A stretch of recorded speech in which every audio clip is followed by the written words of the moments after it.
Qu'est-ce qui représente l'argent en astrologie? On retrouve beaucoup de versions sur la question.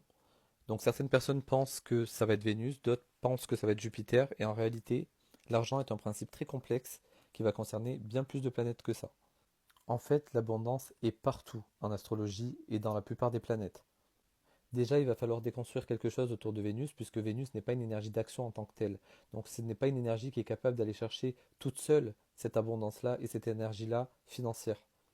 En réalité, Vénus représente un pôle d'attraction. Ça va représenter la manière dont les autres vont vouloir nous faire plaisir, nous acheter des choses pour justement renforcer notre estime de nous. Donc tout le monde n'a pas la capacité de devenir riche grâce à sa Vénus. D'autre part, Jupiter va représenter l'abondance et la joie, mais il ne représente pas l'argent en tant que tel. En fait, il va représenter les expériences positives. Dans la même logique que Vénus, il va représenter la manière dont les autres veulent partager avec vous une expérience, un sourire, un moment, un repas. Mais pour activer ces énergies-là chez les autres, il faut déjà pouvoir les incarner. C'est-à-dire qu'il va falloir déjà pouvoir incarner une forme de sensualité à l'image de Vénus, ou une forme de grand optimisme et de rayonnement personnel à l'image de Jupiter. Ce qui n'est pas, encore une fois, le cas de tout le monde.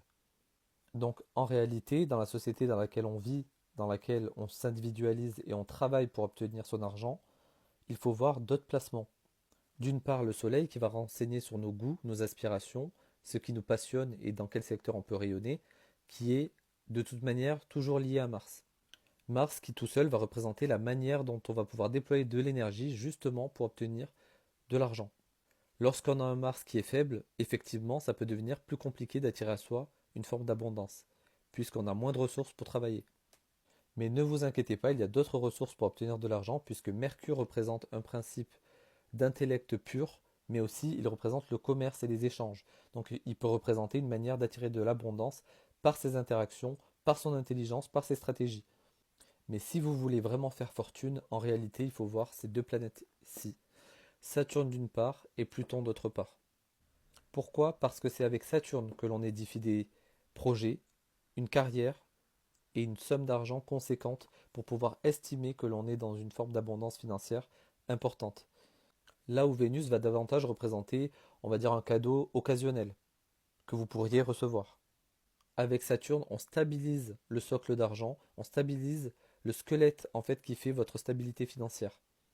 On parle ici de projets à long terme, on parle ici de projets qui permettent d'avoir, on va dire, une forme de d'abondance qui rapporte des revenus à long terme, qui apporte d'ailleurs des revenus qui sont grandissants dans le temps, idéalement, puisqu'on a avec cette croix-là, ne serait-ce que dans la symbolique, il y a toujours une élévation, c'est-à-dire qu'on n'est pas du tout, contrairement à ce qu'on pourrait croire, Jupiter n'est pas le seul responsable de l'expansion. On la retrouve aussi en Saturne et dans le signe des Capricornes. Et enfin, le maître ultime de l'abondance représente Pluton, puisque Pluton, c'est le pouvoir en tant que tel, c'est le pouvoir de d'attirer à soi de l'argent, même sans travailler par sa simple intelligence, par sa simple capacité de magnétisme.